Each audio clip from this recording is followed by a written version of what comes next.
Master Grade Aile Strike Gundam version Remaster. Hey, what's up again everybody? It's Robert184, 2Rs2Bs, GundamReviews.net, and you've already seen the inner frame and the parts that are going to be making up the body, but now it's time to check out the Aile Striker pack and the weapons and accessories of this Master Grade Aile Strike version Remaster. And from this pile of empty plates, the new shield is looking sharp, and that yellow is definitely going to be popping up against the red there. This white piece as well has some nice little details, and you can actually see through that eye peek hole down there.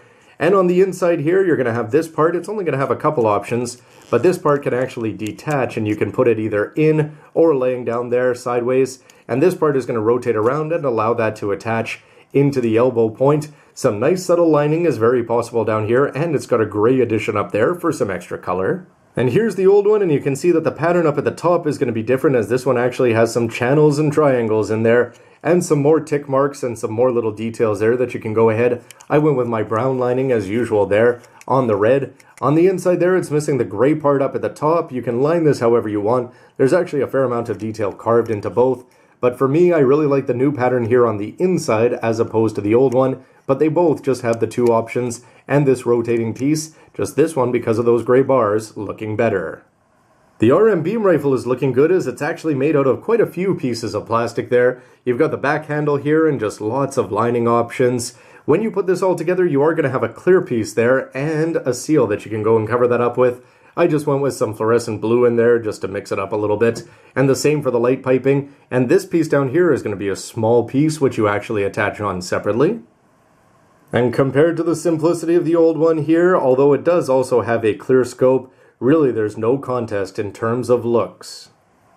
For the RM beam sabers though, how about that? Two large pieces of plastic, definitely comically oversized, and it's going to look great when it's in the Aile Striker pack, and you've just got the regular long rounded type of beam sabers there.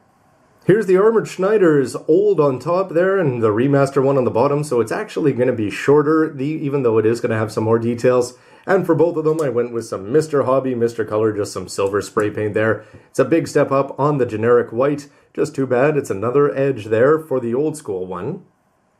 With one nice bonus being this battery pack here that you can add on if you want to go perfect there. It is cool that it is going to have 4 separate batteries. These are each made out of 2 pieces of plastic. Could have added some more lining there on the inside. But then again, if you're not going to use it, remember you've also got the option of deploying the perfect strike and just not attaching this on. The fact though that they articulated the colors there and you can swap it off for the old school gray and green one from the launcher and sword striker is definitely going to make it more likely though in my eyes. The Aile Striker pack is going to be an absolute treat when you want to go and put this together there. The white part is going to be standing out mostly just because of its dullness compared to the overall color and coolness and the details that are going to be built in everywhere else. On the front here, you've got these red parts. They're very small. You're going to be sliding them in. And everywhere they've been using this trick of exposing inner frame. It's a little bit hard to make out there, but you've got some nice vents. And there's actually going to be gray seen underneath. You can take the beam sabers and put them in here. They're going to be rocking up and down as well as rotating forward and back. This is where you're going to put in the wing attachments. But the big thing for me to be careful of is that when you actually go and put this piece in here, this gray one, there's a polycap that's just going to be sitting very strangely when you put it in there. You're going to need your modeler's knife or tweezers just to get it in there just right. And the result is when you've got it in there, you can slide this forward here, which is going to come into play, and it can also move up and down when you do that. When it's back here, it's not going to be moving as much. In fact, if it moves down, it's going to feel like it wants to go back in place. The big bonus here, though, is that you're actually going to be able to take this part here and slide it back. And when you do that, it's going to be exposing some cool-looking inner frame there. Definitely doesn't look out of place there with that nice black and red there.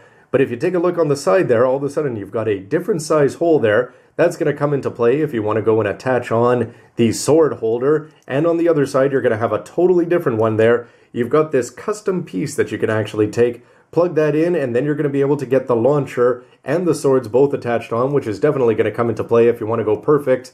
And how about on the bottom there? You'll see a polycap there. When it's inside, it's going to be hidden. Pull that out and expose it, and that is when you get to take the battery pack, if you so choose, and go and put that on. I just love the fact that with the high grade, you actually had to go and build this up in 2 different ways. they gave you new pieces to extend it so that you could get all 3 of the striker packs together. But in this one, it's just one single pack, ingeniously designed, and if you want to just stretch it out for the regular one, why not stretch it out and put on the sword or the launcher or the batteries, omit them as you please. The options are all there, definitely feeling like it's master grade quality.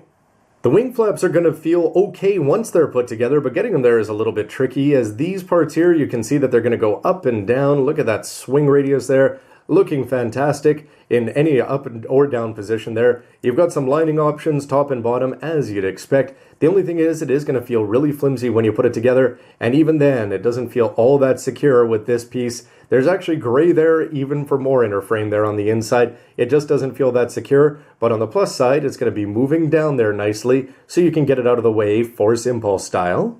But how about these parts down here? First of all, for the colors, you've got the black and the red in close order there, popping in terms of their complexity. And just look at the inside there. You can just see, first of all, the red piece, incredibly complex, and the gray thrusters in there just look like real jet engines, or so you'd like to imagine there. You're also going to have these details of these gray parts here. All 4 of them are going to be the same when you plug them in, and you'll want to get these the right side out for the longer one, something I got to go fix for my old school one. And here you've got those Adidas stripes. They could have been plain, they could have been overdone. In this case, they may even be a little bit overdone there, but you've got 3 sections of bars there going across. I'd say it looks good, and it definitely makes it stand out, and it's the kind of thing that I can't wait to see remolded for the Strike Rouge, hopefully not wasting a whole plate to get it there.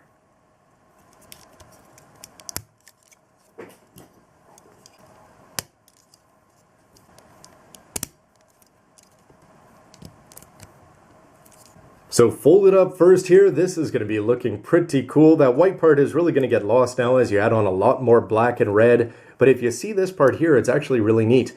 While it's attached in there, it's actually going to feel pretty secure. And if you want to talk about some vertical, you can actually bend that up there, but not all that much. And it doesn't seem like it wants to stay. So we'll have to see what kind of poses you can actually get out of it.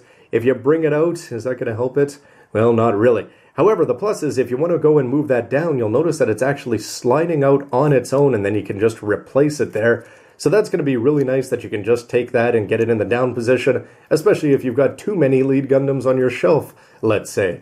For the back down here now, you can see that these parts are going to be moving nicely on the ball joints. You've got a good range of motion. They can come in touch, they can move out that way, and for the up and down, you can do all sorts of cool stuff. And remember that you've always got the bonus there of these incredible thrusters there on the top part and down here, just 4 details in close order, and the flaps are going to be moving up and down, the beam sabers, and you've always got the perfect options, tons of fun. The fact that the beam sabers are going to be comically oversized and have lots of range of movement there if you want to bring them forward to grab them or do whatever, can't wait to see if that's actually going to work out.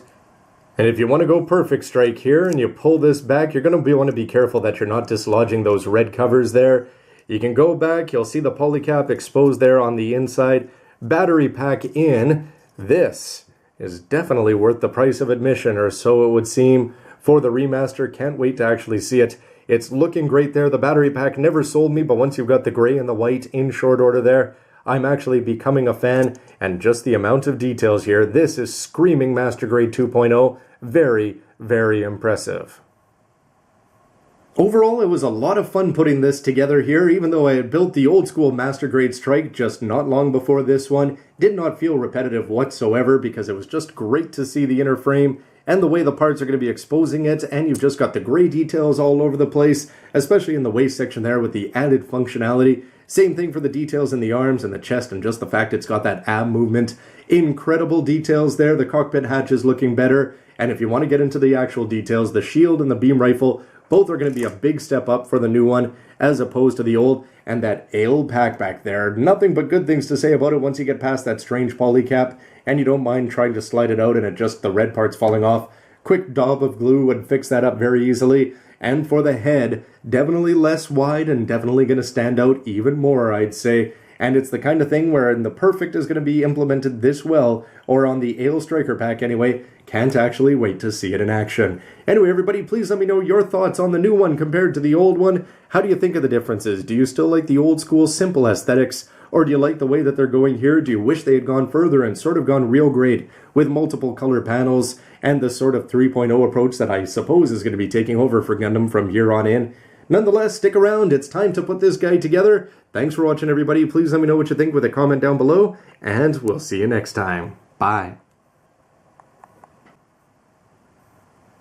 Seriously, how cool would it be if they actually did a perfect Destiny Gundam? I wonder what else they could add on.